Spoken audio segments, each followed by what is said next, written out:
नमस्कार सभी साथियों को और महेंद्र भैया के जो ब्लॉग देखते सभी साथियों को भाई नमस्कार।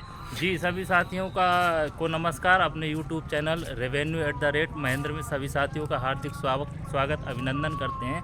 और सभी साथियों से एक निवेदन भी है कि कृपया आप हमसे जुड़ें और हमें मोटिवेट करें, आप लोग हमें प्रेरित करें ताकि हम कुछ और अच्छा बेहतर से बेहतर कर सकें और करने का प्रयास करें। जी तो बताइए। साथियों आज मंगल का दिवस था। तो मंगल में यूजली जो लेखपाल होते हैं वो तहसील में बैठते हैं। तो उसी संदर्भ में आज हम और हमारे महेंद्र भैया आए हुए थे और हम लोग लंच का टाइम था तो चाय वाय पीने आए थे बाहर। इतने में हमारा बहुत ही जो हमारा हमीरपुर है ये यमुना नदी किनारे बसा हुआ बहुत ही सुंदर शहर है। अटल जी नदी का दृश्य भी दिखाइए अपने साथियों को। मैं साथियों को दिखा रहा हूं। ये हमारा यमुना बैंक है पूरा। जी जी और इसके बाद ये इधर सब फूल वूल बहुत ही सुंदर लगे हुए हैं। और ये पुल से लेके और इधर तकरीबन 1-1.5 किलोमीटर का पूरा ये बैंक है। बहुत अच्छा सुंदर है। अभी इसको हम लोग आपको दिखाएंगे।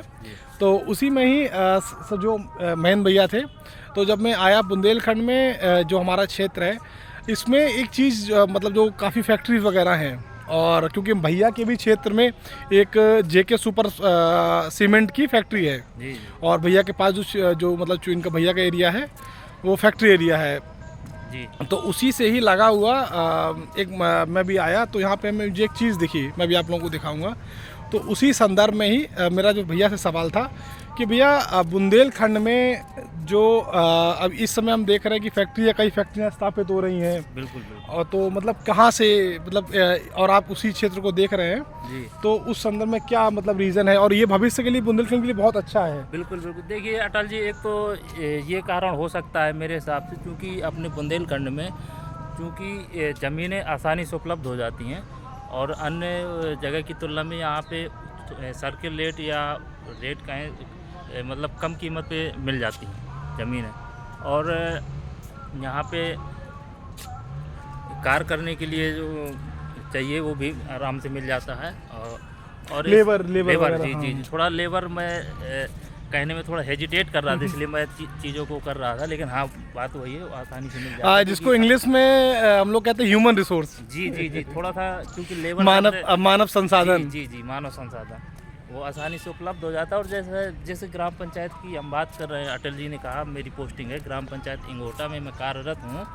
उक्त ग्राम पंचायत जनपद मुख्यालय से दक्षिण लगभग 20 से 22 किलोमीटर दक्षिण चलने पर पड़ती है। उसी के अंतर्गत ये जेके सीमेंट का प्लांट है और ये बड़ी ग्राम पंचायतों में से एक है। और ये ऐतिहासिक दृष्टिकोण से भी बड़ा महत्व है। मैं किसी दिन आपको ले चलूँगा अटल जी, क्योंकि वहाँ पर एक मुमुक्ष आश्रम है। तो आपने नाम सुना होगा शायद, श्री 1008 नागा स्वामी रोटीराम महाराज जी का नाम सुना होगा शायद आपने। जी। तो उनकी वो कर्म स्थली भी रही, क्योंकि वो इंगोटा से लगा हुआ सुमेरपुर है। सुमेरपुर में भी नागा स्वामी महाराज जी रहे और इंगोटा में भी रहे। और वहाँ एक जो मुमुक्ष आश्रम एक मंदिर है, वहाँ पे मैंने खुद देखा है कि एक ज्योत जल रही, अखंड ज्योति। तो वहाँ के व्यक्तियों द्वारा बताया गया, ग्रामीणों द्वारा, कि ये 1992 में अखंड ज्योति जलाई गई थी, वो आज भी जलती है। तो और हमारे क्योंकि बड़ा मौजा है और बड़े स्तर पे खेती का कार्य होता है और तो ये सब चीज़ें हैं। और अटल जी और बताइए आप क्या पूछना चाहते थे। और भैया जैसे कि होता क्या है जब कोई फैक्ट्री होती है तो जैसे भैया ने बताया एक चीज़ है कि ह्यूमन रिसोर्स यानी कि मानव संसाधन है, चीप रेट पे मिलता है। इसके अलावा भैया के क्षेत्र में जो रेलवे लाइन है वो भी है। जी। और सागर कानपुर एक्सप्रेसवे है। जी NH 34 से। और उसके बाद एक सबसे बड़ी चीज़ है जो चाहिए होती है, जिसको हम आपको दिखाना चाह रहे हैं, जिसको देख के ही आज ये ब्लॉग का सवाल मतलब मेरे मन में आया तो मैं भैया से पूछा इस चीज़ को लेके। मैं वो चीज़ दिखाना चाहूँगा। अगर हमारे पीछे आप लोग देख पा रहे हो साथियों तो मेरे ख्याल से नहीं आ रहा होगा भैया, इसको कैमरे को आप बैक करके भी सभी किसान भाइयों को दिखा दीजिए।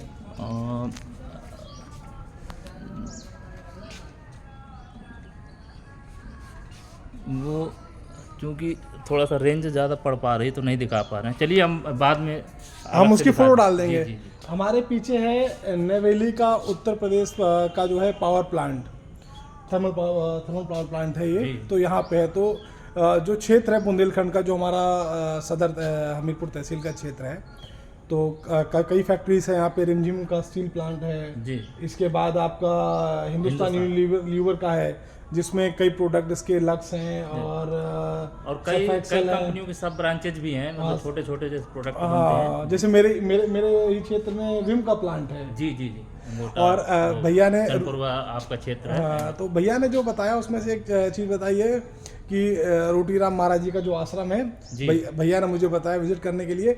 और तुम भैया को बिल्कुल स्वागत है आपको, हम किसी दिन आपको ले चलेंगे और बहुत अच्छा लगता है। मैं काफ़ी विगत समय से सोच रहा हूँ कि वीडियो शूट करूँ, लेकिन क्योंकि इन चीज़ों के लिए हमें अच्छी जानकारी होनी चाहिए। कोई ऐसी जानकारी ना मतलब मिस हो जाए, ऐसी कोई बात निकल जाए जो अनुकूल ना हो, इसलिए मैं अभी तक वीडियो शूट नहीं कर पाया। बाकी आपको मैं ले चलूँगा और बहुत अच्छा लगता है वहाँ पे। तो भैया आप मुझे आमंत्रित कर रहे हैं रोटीराम महाराज जी के लिए, जी। तो मैं आपको आमंत्रित करता हूँ हमारे लेखपाल क्षेत्र चंदपुरवा के जो महाराज जी हैं, इटरा मंदिर है। बिल्कुल बिल्कुल। तो इटरा ऐतिहासिक हमीरपुर जिले के इतिहास में जो ऐतिहासिक कलाकृतियाँ या क्या बोलेंगे,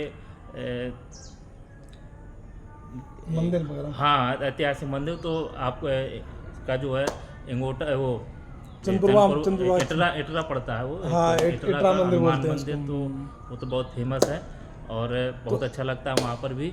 तो 19 से 21 तक जी हमारे यहाँ पे मेला लगने वाला है। जी जी। तो मैं आज आपको ब्लॉग में ही आमंत्रित करता हूँ। बिल्कुल बिल्कुल, हम चलेंगे और हम लोग साथ में ड्यूटी भी करेंगे और मेले का आनंद भी लेंगे और अपने साथियों से मिलेंगे भी।